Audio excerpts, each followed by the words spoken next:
origin of the opacity, a giving the cardiac cellulite a definite appearance of I won't say it's a figure of 8 or something. Speaking of the lung fields appear normal to me, and the costophrenic angles and bones appear normal. Trachea, vertebra, normal. So this my differentials on the appearances on this appearance would be of Scimitar syndrome. Although I cannot see the Turkish sword appearance of the pulmonary artery. Okay. Or it could be yeah. What was your concern again? Sorry. The Turkish sword appearance of the pulmonary artery. So you are mentioning this, right? Is this what you are looking at and describing? I'm more concerned of the right paratracheal region opacity as it of the thymus origin or vascular origin. Okay, so you are thinking it's this, right? Am I pointing it correctly? This. Yes. Okay. Yeah. So you're correct. This is actually the thymus, but given the age, this is normal as expected. And they are really rotated, so that's why it's projecting more towards the right. Yeah. But there is, in fact, this is actually a radiograph which is normal. There's nothing which is jumping out in this one. But let me give you the history. This child has had an antenatal lung abnormality, and that's why they got the X-ray postnatal. Would you want to do something further? Again, a contrast enhanced CT test so that I could get a brief insight into the vascular airway and the overall lung architecture. Yeah. So they went on and had a CT, and I'll just scroll through it for you. I hope it is scrolling. Sorry. Okay.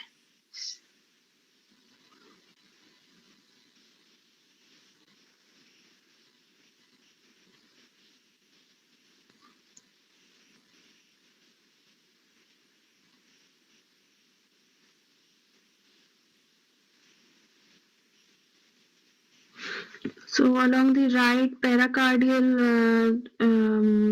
region, I can see an opacity of the abutting the lung, abutting the pericardium, and air trapping in the left lower lobe, and some subpleural atelectasis in left upper lobe. And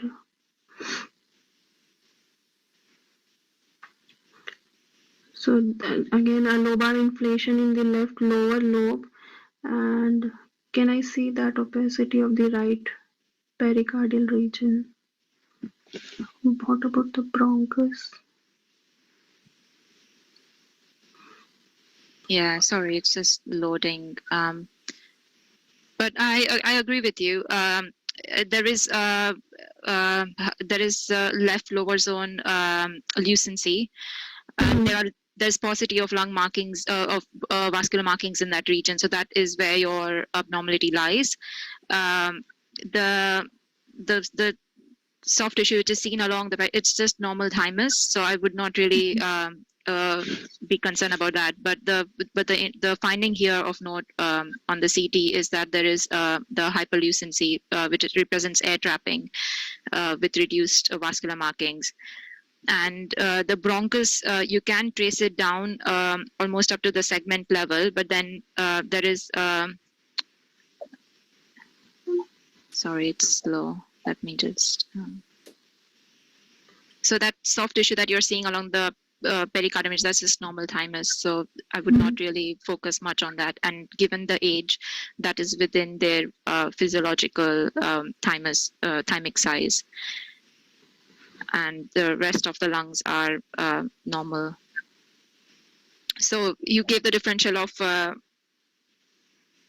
congenital lobar overinflation, or it could be post-infectious bronchiolitis. Has said that it had a history of antenatal presence of the condition.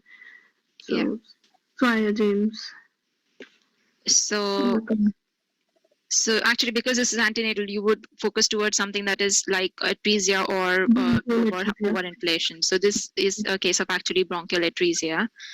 Let me just go on to the next slide if I can. It's for some reason it's stuck here.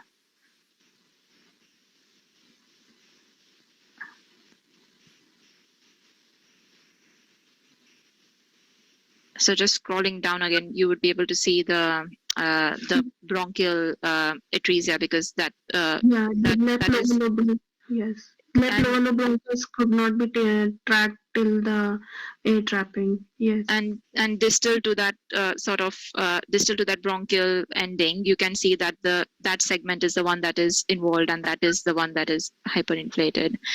So just a brief thing about bronchial atresia is that the air enters the affected lobe, and again, through collateral channels, it would cause hyperinflation. But because of the air trapping, you would see that hyperinflation. And differentials again would be congenital lobar overinflation, congenital pulmonary airway malformation, intralobar sequestration, and sometimes in ABPA you would see a finger in glove appearance of bronchial of a mucocele. CT is the best study again to assess for the bronchial atresia, and you must exclude a central obstructing neoplasm. Sometimes that is the cause of the overinflation, and in older children, adults, it is usually asymptomatic and can be incidental findings, and in younger children it can be a cause for recurrent infections, or cough and SOBNVs can be some of the presenting findings. So this is just another chest x-ray which shows the finding of the bronchial atresia. So you can see this sort of perihilar opacity, which is of soft tissue density, and distal to that bronchial atresia, you see the overinflation that is involving the left upper zone. So if you see a hyperlucent lung with paucity of the bronchovascular markings, that is the one that is abnormal, and the rest of it is the normal lung. So this is bronchial atresia. So case 15, does candidate 1 or 2 want to have another? Yeah, I'm. Can I go for it? Yeah, candidate 2, please. Yeah, go ahead. Yeah, this frontal radiograph, a pediatric group patient, is a frontal chest radiograph. So there is hyperinflation over the left lung, and with hyperlucency over the left lung as well. So I think the abnormality lies in the left lung. The right lung relatively appears clear. There's no nodules or consolidation. There is widening of the left intercostal space also.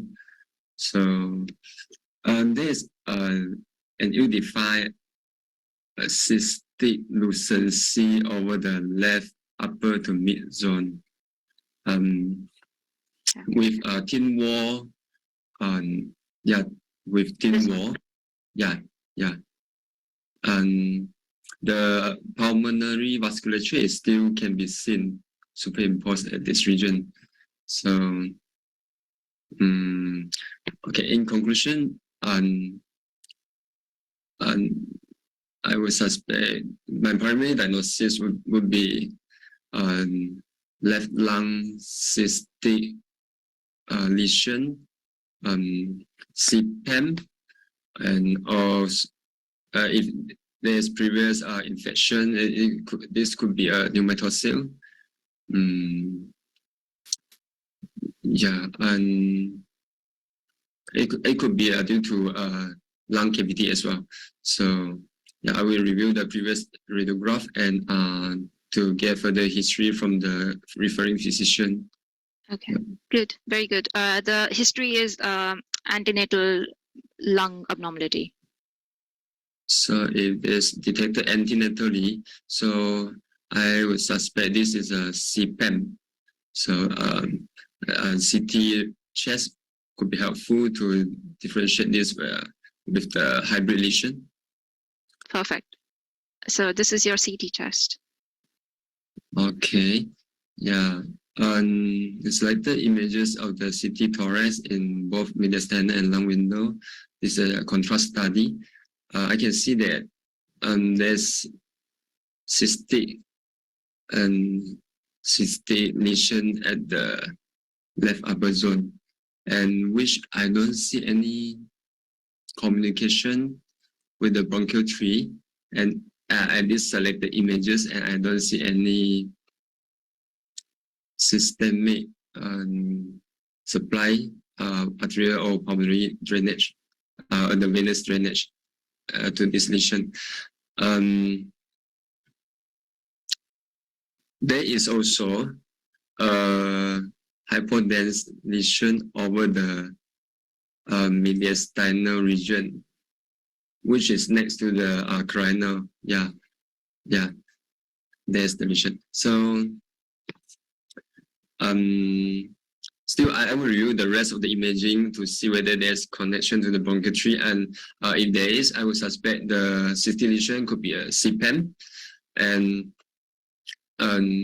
regarding the hypodense lesion at the mediastinal region, my differential diagnosis would be a soft tissue lesion. Most likely it's a lymph node. And review other images of the CT scan to see check the position of the mediastinal, whether it's in the middle hilar or it's at the posterior mediastinal region. So to give my further differential diagnosis. Yes. Okay. No, that's well done. You didn't give up on one abnormality. That's really good. So this is actually in the middle mediastinum. You can see it clearly. It's in the subcarinal. So it's playing the bronchi, and it's actually a cystic lesion. I know it's not really well projected, but here you can see it's fluid attenuation. So this is actually a bronchogenic cyst. 85% of them are there in the mediastinum. 10 to 15% they can be within the lung, usually within the proximal third, and you have to differentiate them from enteric duplication cysts, which might be difficult, or pleuropericardial cysts. They can communicate with the tracheobronchial tree, so well done. It was not, and CT is the best to evaluate the relationship with the adjacent structures and look at the content of the cyst.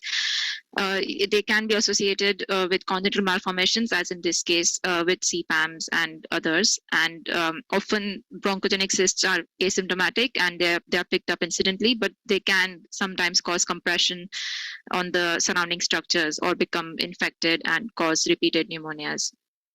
So just to summarize, congenital thoracic malformations, they are usually diagnosed antenatally, like in most cases, especially if they are large and have a lot of cystic spaces. Fetal ultrasound is very good for initial diagnosis, and fetal MR is used to assess the lung volumes and to plan for intervention. Postnatally, the chest x-rays, as we saw, are not very sensitive or not very specific as well, and CT with contrast would be your gold standard to assess the lesion, the rest of the lung parenchyma, the vascular supply. And I would say try to establish that this is congenital thoracic malformation rather than try and get to exactly what it is, because you would always need to do a CT to exactly delineate everything. But you need to make sure that you don't miss a CTH, because that is an important condition and it's difficult to manage. Make sure you don't miss out on infections, like we saw necrotizing pneumonias, and tumors like cystic tumors like pleuropulmonary blastomas or teratomas or neuroblastomas. So approach the lung structure systematically. Even on CT, you need to trace the tracheobronchial tree, trace the vascular supply, the fissural anatomy. Look for the internal characteristics. Are there cysts? What is the size of the cysts? Is there any mass effect or heterogeneity? And always keep your descriptions radiological, and do not try to go into the pathology of it. Keep the clinical history in mind, and try to make sure that you narrow your differentials to the most probable top 3 or like that.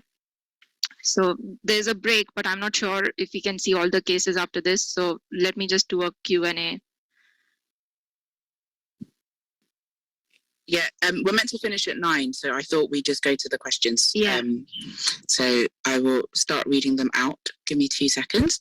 So back to case 7, which I think was a case with a pneumothorax. The question is, the person that was asking the question thought that they could see vascular markings on the chest X-ray laterally on the right side. Can you just put the X-ray back up, please? Sorry, Toby, this CT doesn't move. Yeah, I mean, it was actually a supine film. So you have the key in that one was the deep sulcus sign, which was the main finding. So in supine films, you may not really see your the clear pleural line, and but you would definitely be suspicious if you see a deep sulcus sign, which was really well identified by the candidate. So that was the main thing while I wait for the CT2. Okay, So, we'll come back to case 7 because there's another question asking to show the deep sulcus sign, but we'll wait for the CT to behave itself. And then on case, oh wait, that's another one where you have to show. There's a question about do you know why group B streptococcal pneumonia patients are more prone to getting diaphragmatic hernias? yeah, they cause necrotizing pneumonias. So they are necrotizing and cavitating, and I think that's the reason why they're aggressive. Yeah. Okay. But not otherwise, not anything particularly that leads to CDH. It's just that they will affect the diaphragm because of all the inflammatory stuff. Yeah, and it would be a late, it's more in late older age children rather than the congenital diaphragmatic hernias. Than the congenital ones. Yeah. Okay, perfect. Okay, and then the next question is, this is just a clarification. Does lung hypoplasia lead to increased or reduced lung density? Lung hypoplasia. Yeah. So lung hypoplasia, it can have a normal density, honestly. If it is agenesis or if it is a collapsed lung, you would have high density, but just hypoplastic lung would probably appear normal density. I don't think it would appear as high or low. Obliterative bronchiolitis, on the other hand, might appear a bit more lucent. Yeah, okay. I agree. I think the density is normally normal unless there's some superadded infection or some atelectasis. But I think the density is normally normal. It's a smaller size, not just. Yeah, it's just a smaller volume of lung rather than anything else. Okay. Is it scrolling at all now? Because some questions are about specific cases. Okay. So I've got okay, that. perfect. So if we go to case 7, and if we just show the deep sulcus sign for the people in the audience, that'd be great. Okay, it's gone all the way to the top now. Hang on. Oh yeah, you were there. You were just there. Case 7. 7, yeah. I think.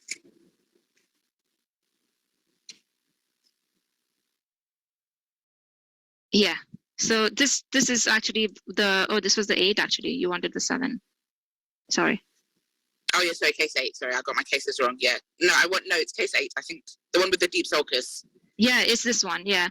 So yeah, this is actually the sign which was picked up really well by the candidate. So pneumothorax it's tough, and usually in supine films, especially when there are ventilation, there would be a supine portable film. You are not going to see the air rise up to the apex, and this is something that you have to be very, very always look and make sure you don't miss this. Okay, and then case 9, someone's asked about were there lucencies over the right shoulder? I don't remember seeing them, but 9. On case 9, yeah, they've said are there lucencies over the right shoulder, but I think that might just be soft tissue composite shadowing. Yeah. Oh, you mean probably the okay. next one, And then this one. Oh yeah, that one. Yeah, maybe. Oh yeah, there, just in the above the clavicle. I think it's something that is superimposed because there's a whole big. I think it's something external. It's not. It doesn't seem to be within the patient. Yeah, it looks like it's artifact, external artifact. Yeah. Okay, and then they said, could you please mark the pneumothorax in the second on that case? Can you just show where the pneumothorax is, please? Sorry, I actually. Can you just see this lucency here, and then there's a line between the rib? We can't see your pointer. It's gone. Oh, okay.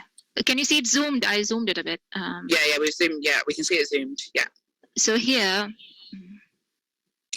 if you just see my, when I go back to my pointer, but if you can see along this rib intercostal region, and now if I zoom it, you can see this sort of line, which is along the thing, along the thorax. Yeah. So that is where the pneumothorax has happened, and then it's tracking through the hernia along into the peritoneal cavity. So that's the diaphragmatic hernia with pneumothorax.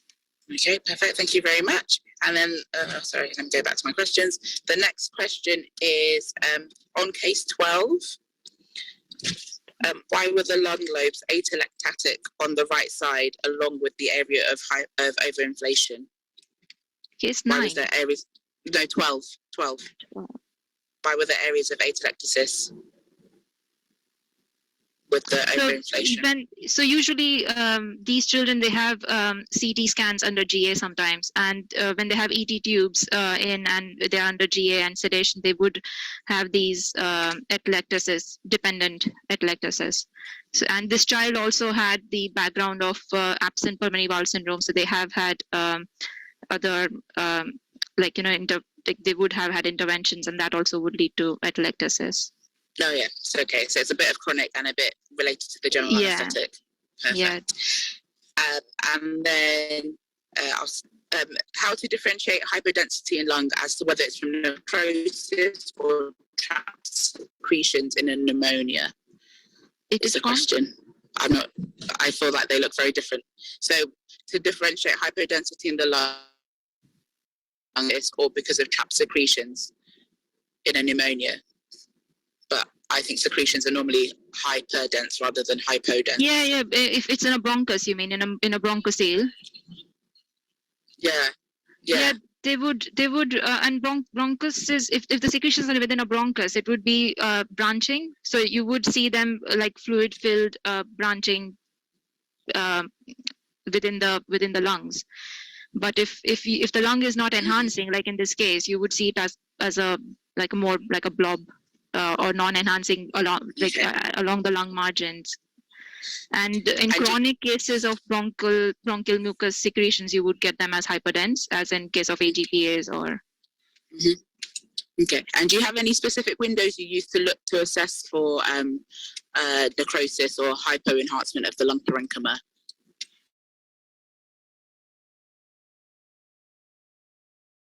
So if you just look at the mediastinal or soft tissue window, for example, here, you can see the lung enhancement here, but you cannot see it enhancing here anteriorly along the right lower lobe. So the normal collapsed lung would enhance, as in here, but the abnormal areas which are getting necrosed would not. Okay, I think when you zoom in, we lose your pointer. So do you mind zooming out a little bit, and then we can see your pointer to see the different areas? So here is the normal enhancing. You can if you correlate it with the sort of a tongue shaped, and you can see this enhancement. But here is the anterior bit. So if I zoom it now, the anterior bit doesn't enhance as well as you would see in a normal lung collapse. Thank you very much. And then couple more questions. How can we differentiate congenital lobar emphysema from bronchial atresia?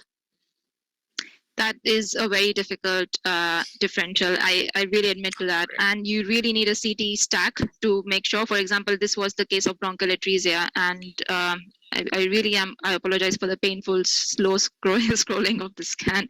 But so in bronchial atresia, you would have the segmental, usually the segmental or subsegmental bronchus is affected. And when you see, sorry. So the area that becomes hyperinflated is distal to that atretic bronchus. In congenital lobar emphysema, it would be affecting a whole lobe.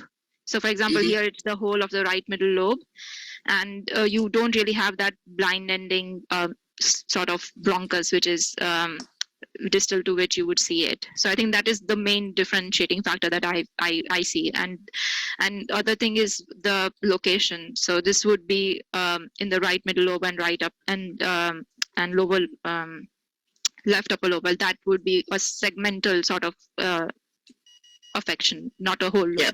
Not as a whole lobe. Okay, thank you. So those are most of the questions. There are a couple, but I think you've answered them as you did the talk, so I've kind of skipped those. Are there any of the cardiac cases that you think are worth just showing without doing it Viva style? Any out of the ones that are left? Any good examples? Because we've got about 10 minutes. I'll just briefly show some of the other chest cases rather than, because the cardiac would take a while. Okay, fine. Yeah. So if there's any other cases, yeah, that'd be good. I'll try and get past this CT again. I am really, really sorry about this. But main points which I wanted to say was in asymmetric lung densities, the area of lucency with paucity of pulmonary vascular markings, for example, here, as we just saw, that would be the area which is the abnormal one. So even on the X-ray, you have to look for the hyperlucency with paucity of lung markings. That is the abnormal one. So this is just a case of, again, I would let the CT scroll by and show you the static images. But you can see there is bronchiectasis bilaterally and the bronchial wall thickening and fibrosis. So you would see radiating bronchial wall thickening from the hila towards the periphery, and these patients would have a central line-in because they are usually treated with long-term antibiotic treatment. So this is when they present with acute exacerbations. You can see there's bronchiectasis, tubular markings. You can see them as a linear or rounded lucencies with wall thickening. So cystic fibrosis is a common condition which has bilateral bronchiectasis in children, and it affects the middle and the upper lobes predominantly. You would have the tubular markings and then finger in glove sign. So always think about it. And if you see a multisystemic, this is a multisystemic disorder, so you would have to look at involvement of other organs like pancreas. In liver, it can cause biliary cirrhosis, fibrosis. Look at paranasal sinuses for mucosal thickening. So on CT, you would have bronchiectasis, and the differentials for cystic fibrosis or bronchiectasis, you can have bronchiectasis with primary immunodeficiency, or you can see them in obliterative bronchiolitis or in post-infection, especially after infections like TB. So, and cystic fibrosis, usually they would have screening at birth if the family history is positive. So they would get sweat chloride test and other lab markers to make sure when they are, if they have a positive family history. So that is cystic fibrosis. And this is a case of, you can see this focal opacity in the right upper zone here, and this is a case of round pneumonia. So in young children, especially less than 8 years age, you can have round pneumonias because the collateral ventilation is not really well developed, and the exudates would then accumulate in that in those alveoli, and they cannot use the collateral ventilation pathways to diffuse and form like a lobar pneumonia, so as they would in an adult. So that's why they form a sort of a rounded sort of a shape, and be careful about them because they can be misread as a focal mass, and it sometimes there's a mass and you can think this is a round pneumonia. So if there's any clinical discrepancy, it doesn't, if clinically they are not suspecting infection, it might be worthwhile getting a follow-up X-ray just to look for resolution. And Streptococcus pneumonia cause more than 90% of these round pneumonias. You can also have bilateral multiple nodular opacities in children as well. And again, metastasis is a differential. So in children, there's a very good differential in Chapman if you just want to have a look. But if the nodules are more than 5 millimeters in size and you're thinking neoplastic in children, the common differentials would be Wilms, Ewings, neuroblastoma, and osteosarcoma. And again, Mets would be more common in the lower lobe and peripheral. You can have infections like staph, abscesses, septic emboli, or fungal infection in immunocompromised patients. So always ask about the history in these cases. Then I just have a couple of pneumomediastinum cases. You can see the continuous diaphragm sign and air along the aorta. Just briefly, this is a case who was on ventilation, had COVID pneumonia, and developed severe pneumomediastinum, pneumothorax, as well as pneumoperitoneum. So that is just showing all the findings. Case 20, this is a really interesting case, but the key finding is this. So you have a right-sided aortic arch. Although the patient is rotated, you can see that this is more prominent. And in this case, this is an older child, so you would not really think of a thymus. A thymus would be this big only up to the age of maybe 5. But in an older child, if you can't see aortic knuckle on the left and on the right, you have to suspect the right aortic arch. This child had dysphagia, so they had a barium swallow, and you can see that there is narrowing in the upper esophagus here with posterior indentation. So you're thinking about external compression, and that could be a vascular ring. So if you have a right aortic arch and aberrant left subclavian, that is an obstructing anomaly. The other differential would be a double aortic arch, which would also be obstructing abnormality and can cause dysphagia or tracheal narrowing. So this is just the CT of that patient, and you can see there's a right arch. So when the aorta is to the right of the trachea, it is a right arch. If it is the left, it's a normal left arch. And you can see the aberrant left subclavian there. And this is a case of the double aortic arch, where it is going on both sides. And you can see the 4-vessel sign because both the carotids and the subclavians would arise together from the respective arches.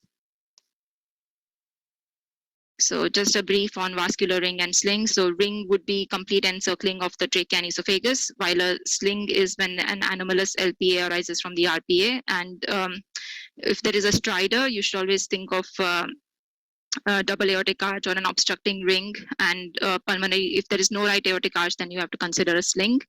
And just to show the sling, it is like aberrant left pulmonary artery arising from the from the right pulmonary artery, and it would go behind the trachea, and this will go between the trachea and the esophagus. So this sling is the only vascular aberrant vessel that will go anterior to the trachea.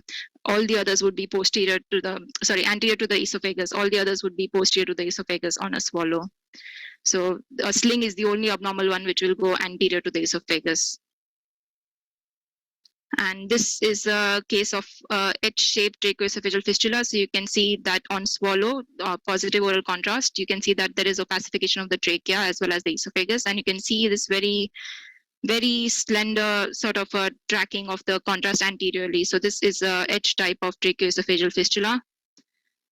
And normal esophageal tubogram we do for detecting these H-type tracheoesophageal fistulas, and the contrast should drag into the esophagus and not come anteriorly. And just a brief summary on tracheoesophageal fistulas. So most commonly you would have the type C, which is this one, where you would have a esophageal atresia with a distal fistula, and so you would see gas in the stomach and the distal bowel. And other than the H-shaped ones, all of them will usually present with feeding difficulties initially early on in life and with respiratory abnormalities. And you would have the bacterial association with tracheoesophageal fistula. So this is just a case of the distal of the esophageal atresia with the distal fistula, because you can see gas in the distal thing, and you can see the tube coiling in the upper esophagus, which is distended. So slide about the recurrent chest infections. and persistent pneumonia. Whenever you have persistent pneumonia or recurrent infections, think about infection with a pre-existing lung abnormality like we saw before. Think about bronchial obstruction with chronic inhaled foreign body or mucoid impaction, aspiration with reflux or H-type fistulas, which is rare but very important. I think I'll end there because I have a few more cases, but Divya, Dr. Khan has suggested we can extend the time for a little bit if you want to go through your last few cases. How much time will you require? I mean, it's pretty extensive, but I guess this is good enough. I guess I've shown them a summary of congenital thoracic and some cases about infections as well. So what I mean is that this chance they will not get again, and okay.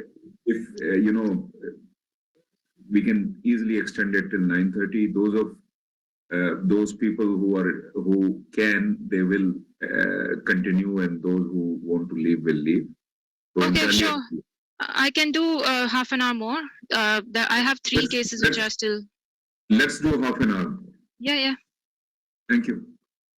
I can show the next one as if any candidate wants to go ahead. It's a very good case, which is FRCR. Can I present this case? Yeah, sure.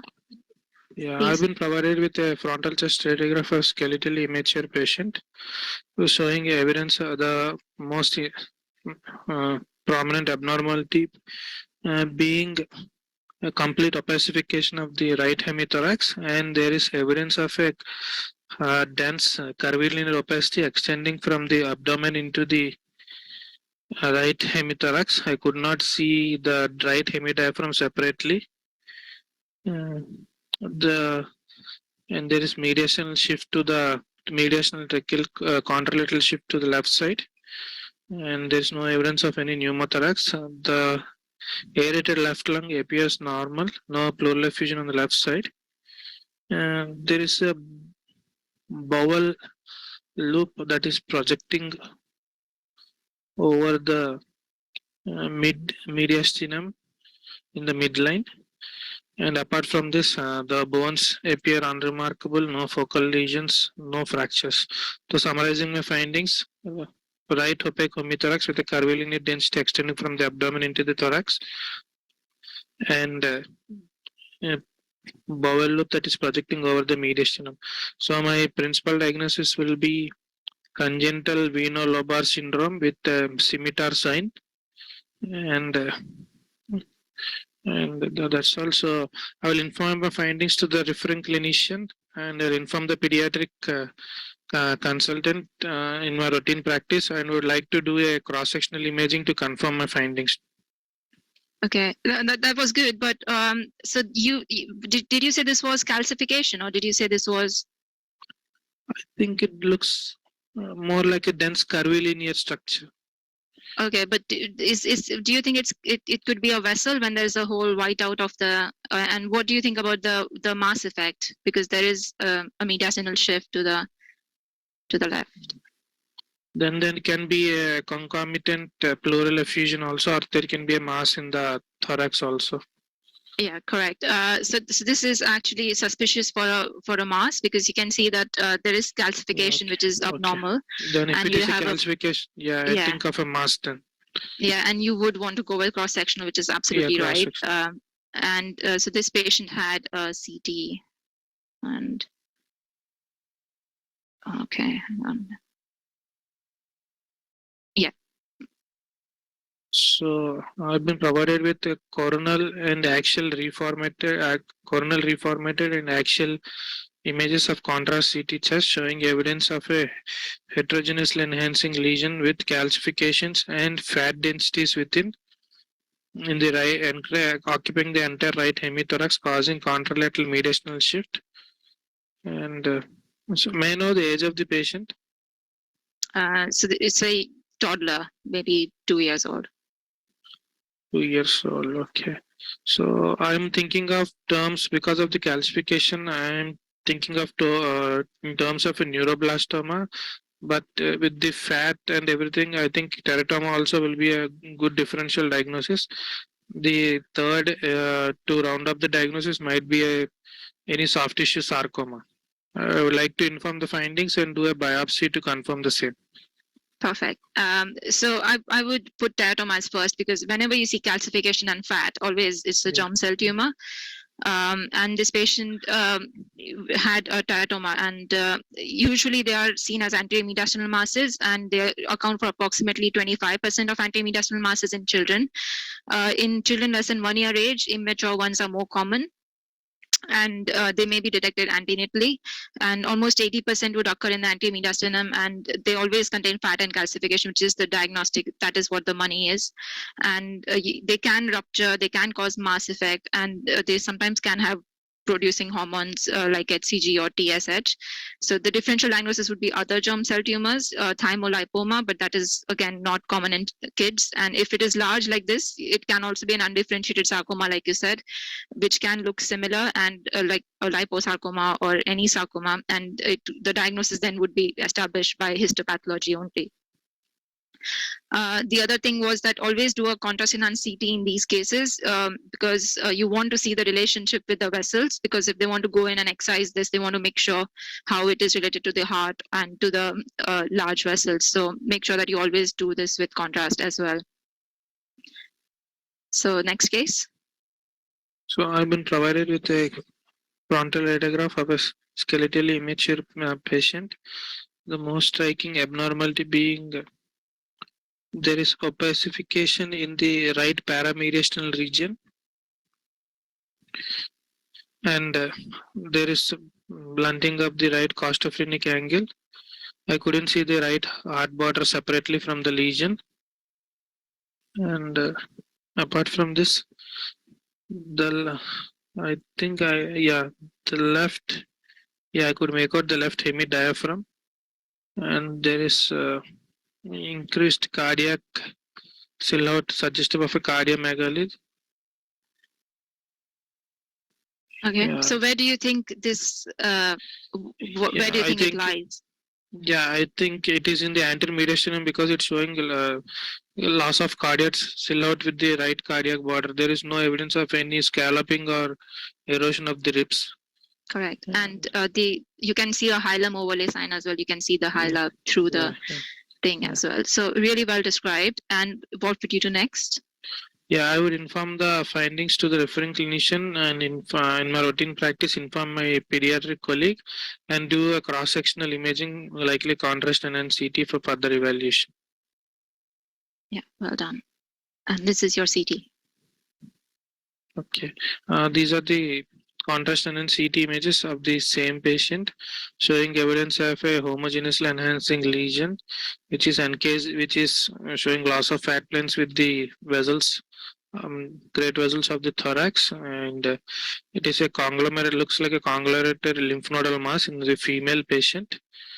And there is also evidence of a pleural effusion on the right side, and also evidence of a pericardial effusion. It's a large conglomerate mass. So and there is also hepatosplenomegaly.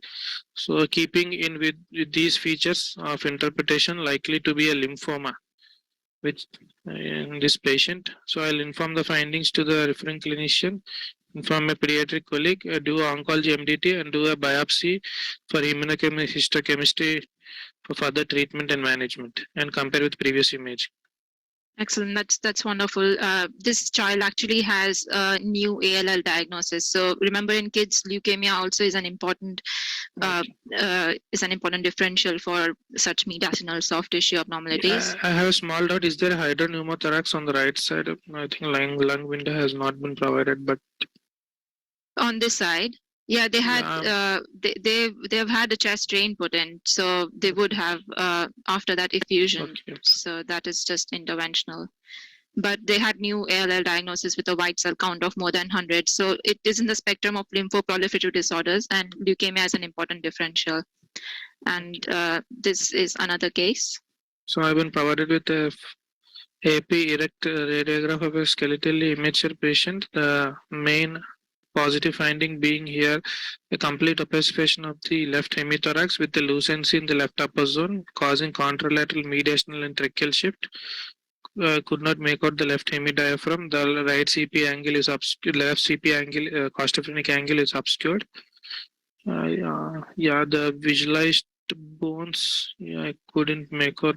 Yeah, the visualized bones appear unremarkable. No focal lesions. So based on this, these findings of left opaque homithorax with contralateral shift and lucency, my differentials will be a gross pleural effusion or a mass with concomitant pleural effusion causing contralateral mediastinal shift. So I inform my findings to the referring clinician, inform my pediatric colleague, and do an ultrasound chest. And if it doesn't if it doesn't solve the problem, go for cross-sectional imaging. I would like to compare with previous imaging also. Okay, now that's really good. I'm so happy you said ultrasound and that you listened to the first half of the session really well. So this is your ultrasound image, and then you also have a follow-up chest X-ray of the same patient after they have put a drain in. Okay, I think the ultrasound image with the curvilinear probe showing massive pleural effusion on the left side. There is a hyperechoic. I don't know whether it's a collapsed lung or there is a mass there. Yeah. Okay, and the radiograph after they have put a drain here on the left. Okay, I think there is some increased aeration of the left upper and mid zones compared to previously, and there is the decrease in the mediastinal shift. I think there is the effusion still persisting, but it has decreased compared to previously. Can you see an outline of a mediastinal based opacity here? Yeah. I think there is enlarged mediastinal shadow which is going above the level of the heart. I think it is showing loss of silhouette with the cardia. So I think the lesion is in the anterior mediastinum because of the loss of silhouette with the heart. So this is a 15-year-old, and she presented with acute breathlessness and left pleural effusion. And again, this is the CT that we did after. The coronal contrast enhanced reformatted images showing evidence of a conglomerate mass in the prevascular and visual compartments of the mediastinum with loss of fat planes with the vessels and the heart, and there is a pericardial effusion. Apart from this, there is evidence of a hypo-enhancing lesions within the kidney and large lymph nodes in mesenteric and pelvic lymph nodes, keeping in with either lymphoma or leukemia, mostly lymphoma above and below the diaphragm. Okay.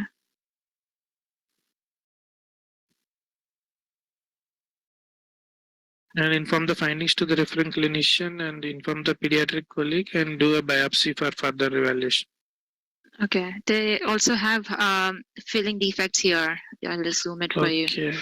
In the pulmonary emboli, and you can see filling defects inside the renal vessels. I think the images are too small to actually justify that, but definitely they have lesions which are hypotenuating and involving both the kidneys, and there are pelvic lymph nodes and also like a conglomerated confluent lymph nodal mass in the mesentery. Yeah. And in the anteromediastinum, they also have a pericardial effusion.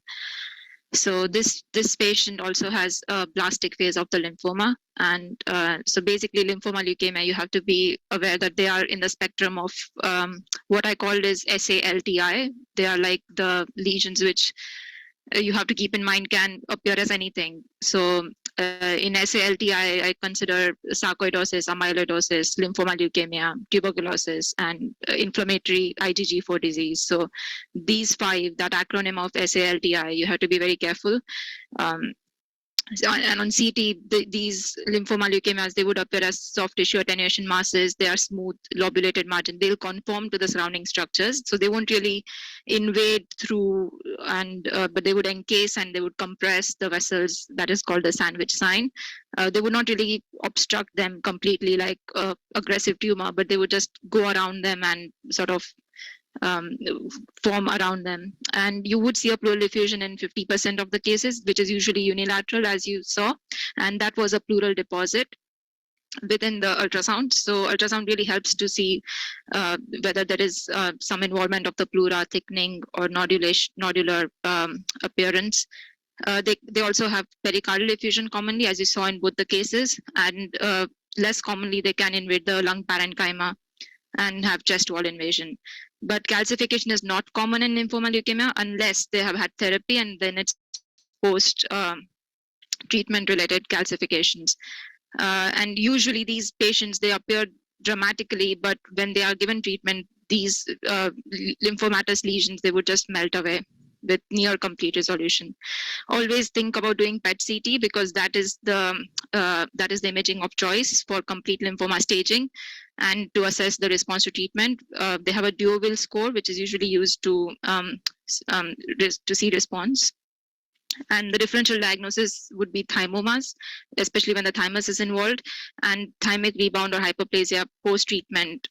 Sometimes if they are post-treatment for other cancers as well, it might be tricky to differentiate the thymic rebound from a lesion.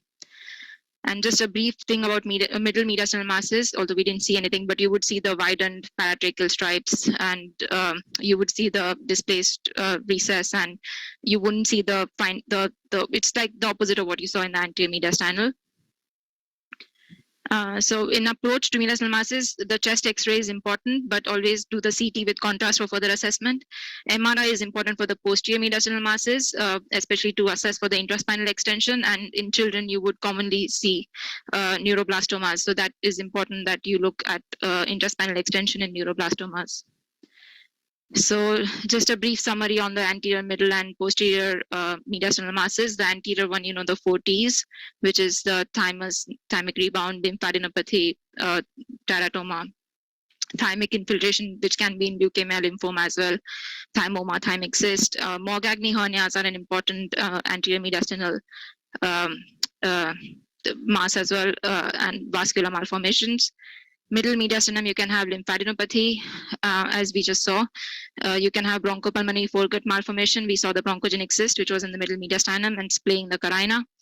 You can have congenital vascular rings or aortic dilatation, which would also be in the middle mediastinum, and hiatus hernias. And posteriorly, you would have the neurogenic tumors. So anything neuro would be posterior, neuroblastoma, ganglioneuroblastoma, ganglioneuroma. Spinal abscesses, which can be caused by staphylococcus or TB, bronchopulmonary foregut malformation, neuroenteric cyst, that would also appear as posterior mediastinal and usually associated with vertebral defects. Spinal tumors like Pnet and Ewing's tumors from the vertebra would be posterior mediastinal. Boktalak hernia is also usually seen posteriorly. And obviously trauma, you can have pre-paravertebral hematomas. So this was the end of the second session.